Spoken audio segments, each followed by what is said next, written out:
Welcome back to Tilo's Movie Reviews. And now that we're done complaining about people who need to burn in it's over. hell, We've seen the past. let's talk about Doctor Strange. Wyatt, what did you think? I didn't go.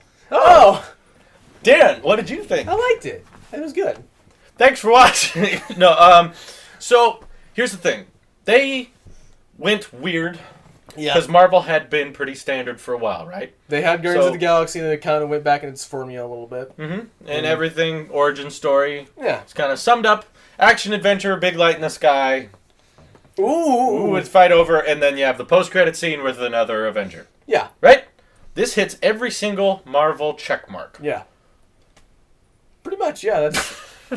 It does expand on things a bit, and it gets, like, we've had the sci-fi elements for the most part, but now we're getting into the mystical side of it, which is interesting. We're getting exposed to the idea of the multiverse, and... Now that I've had a day to think about it, I don't really care much for the mythical stuff as much. Okay. Because of how easy it is to write. It's not that complicated of a movie. Yeah, that's true. As in, like, literally, they show this in the trailer. The explanation for him saying this doesn't make any sense is Ding!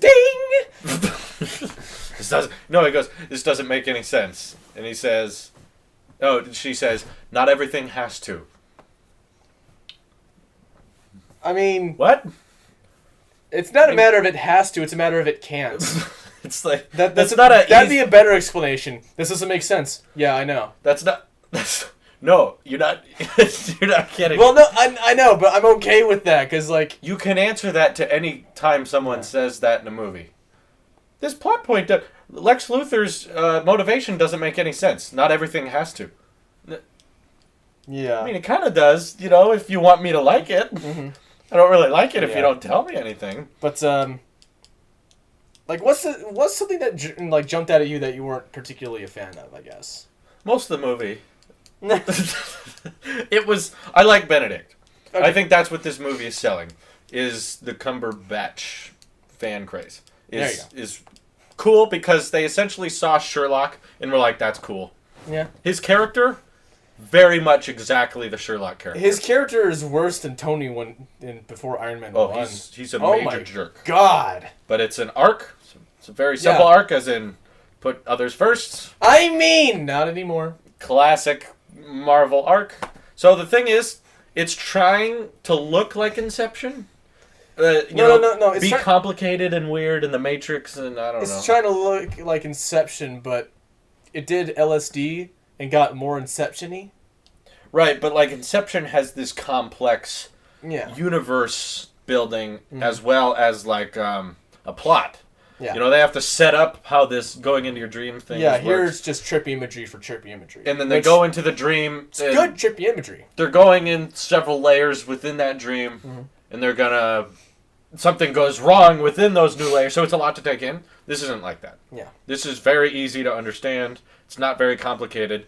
And I feel like the weird imagery they just did for the sake of being weird. It did lend itself to some pretty interesting fight scenes. Right. Which I think is cool, but yeah, it doesn't really like it doesn't tie in. Like, I think the hallway fight in Inception is like so genius. It's cool. That when the van flips, gravity warp, you get what's happening. But it makes for a great action scene. And in this one, it's just to deceive our enemies. Yeah. Kaleidoscope. Yeah. Everywhere. And you're just kind of like, okay. You get the feeling that about 30% of this movie was done by the resurrected corpse of MC Escher.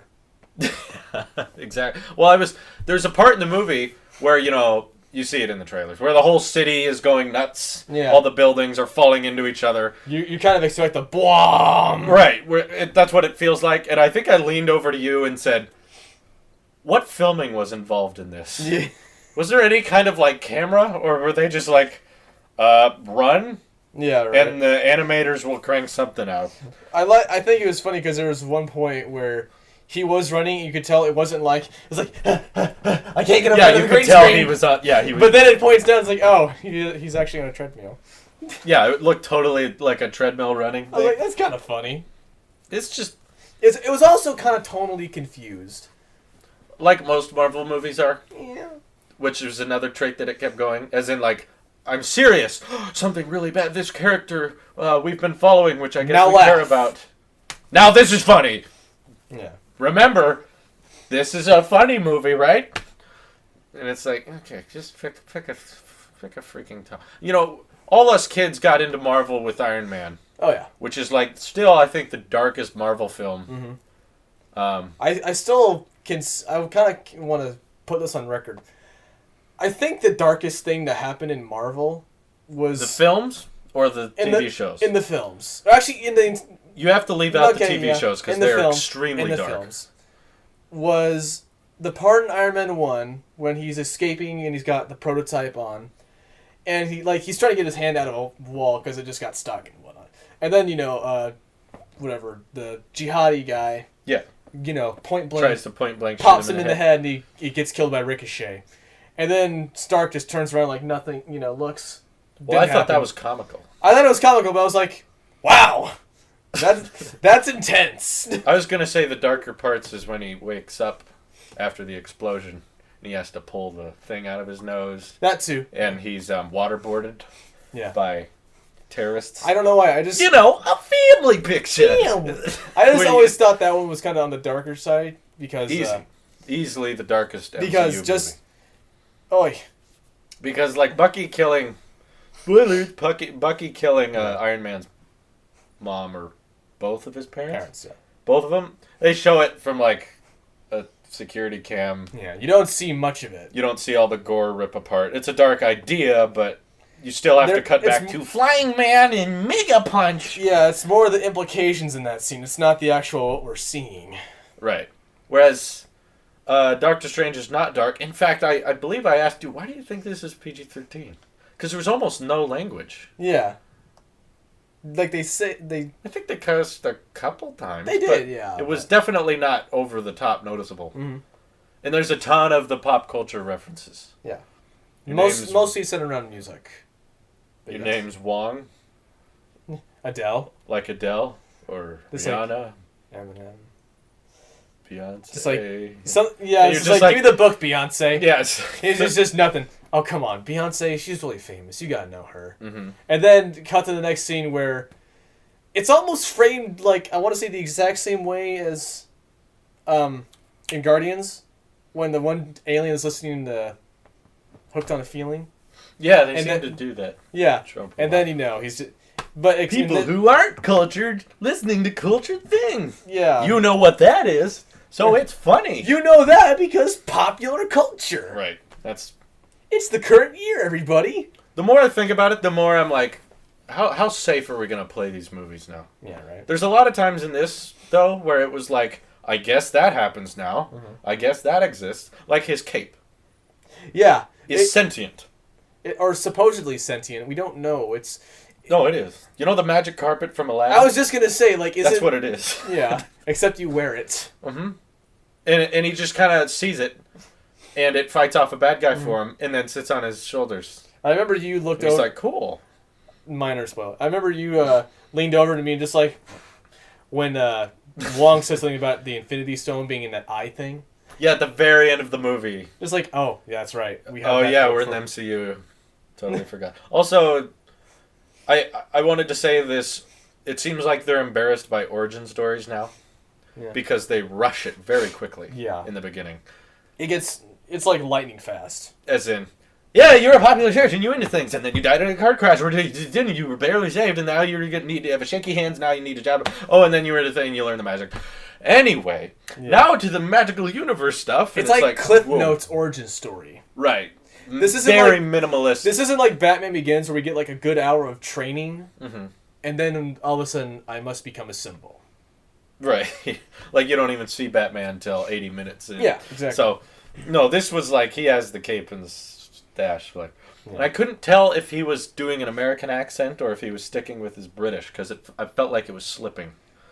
Several times. Accent slipping. Yeah. So I was like, that's all right. I'll give it credit. I think it's cool that we see some Eldritch stuff going on in it, because you don't... In mainstream media, we don't really see very much... It's refreshing this year to see to see a movie that knows what it is. Yeah. And has pretty good humor. And it's got the story plots right because several movies this year did not do that. So it's refreshing to see someone who's like, okay, looking at you, DC. We know how to make a movie. That's good. So it's refreshing, but it really does keep with all the Marvel tropes. It's not going to wow you. In fact, I'm not even going to say you need to see it in the theater. Yeah, you don't. It's not. I don't think you do. Yeah. It's pretty much, paint by numbers Marvel, which is not bad, but for things like this, it's not one of. I'd say forgettable. If you're a diehard comic fan, you're probably going to see it in theaters. If you're not, you have no need to. Or you already have. Or you already have. If you're a comic book. I'm sure it's fairly loyal to the comics. But I have no idea. You're going to get a good laugh. There's some interesting imagery, but nothing you haven't seen before. Mm-hmm. I think the special shout-out I can think of for me would be pretty much the last few minutes where you see the Eldritch Entity, Dormammu, and that whole fight where I thought that was weird. Like everything is happening in reverse to other people, but they're still in current time. If you thought the ending of Guardians of the Galaxy was kind of weird, and it kind of went off the rails, you're gonna think this is insanity incarnate. Dark Strange is the exact same thing. Yeah, it's like, okay, I get what's going on. Oh, what? Yeah. I remember when they're all standing in the street and there's the big light in the sky again. I leaned over to you and said, okay, big light in the sky again, world's ending again. And then he just takes off and starts flying towards it. Mm-hmm. And I was like, you can fly? Yeah, he did say it was like the cloak of levitation. I was like, it's levitation, not aviation. And it can lift him? Yeah, right. And also, he knew? So, like, does his mind control the cape? I thought the cape had a mind of his own. Maybe. I mean, because there's a point where he tries to go for a battle axe, but the cape is like, nope! There's a part where there are special pages ripped out of a book, and he magically figures out how to do time warping on specific objects. To put the pages back, yeah. So he warps the book back in time to where it has pages, and the pages come back. And I remember you just going... like, wait, how does that work? Yeah, and there's a thing where... So what happened to the pages that were ripped out? Yeah, and there's a thing where Wong says something about the books being in, like, Sanskrit. Yeah. And Strange says something like, I'm fluent in Google Translate. I'm like, okay, but...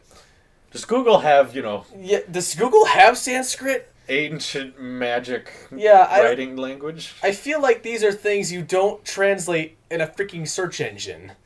I don't think it's that easy. Yeah, you need to have been like fluent in the language from birth. So yeah, they went for the most broad IQ they could do because it's Disney and it's Marvel. Yeah. We have to appeal to everyone. So there's some good laughs. There was one good joke where he gives several good jokes. Yeah, so the one I liked most was what is this, like my mantra? No, it's the Wi-Fi password. Yeah. But then that made me question, what do wizards need with internet? Yeah. They can... Well, that's what I imagine these little wizards everywhere, the mystical, and they're just describing how everything works, and then they just go up to this little router and modem, and they're setting it up.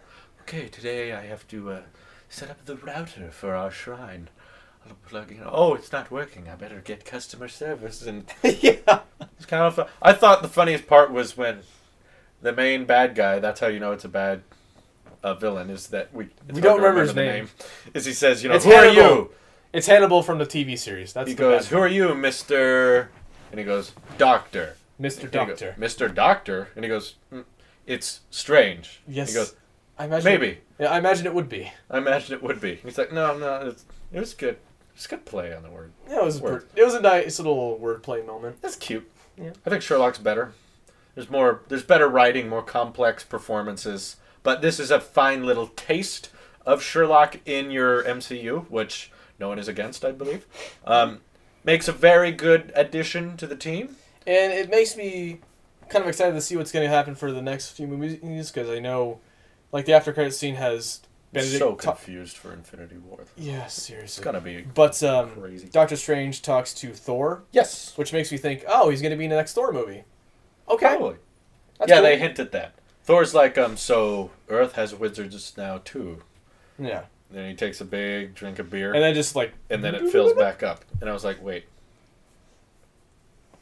So is the booze out of his stomach now?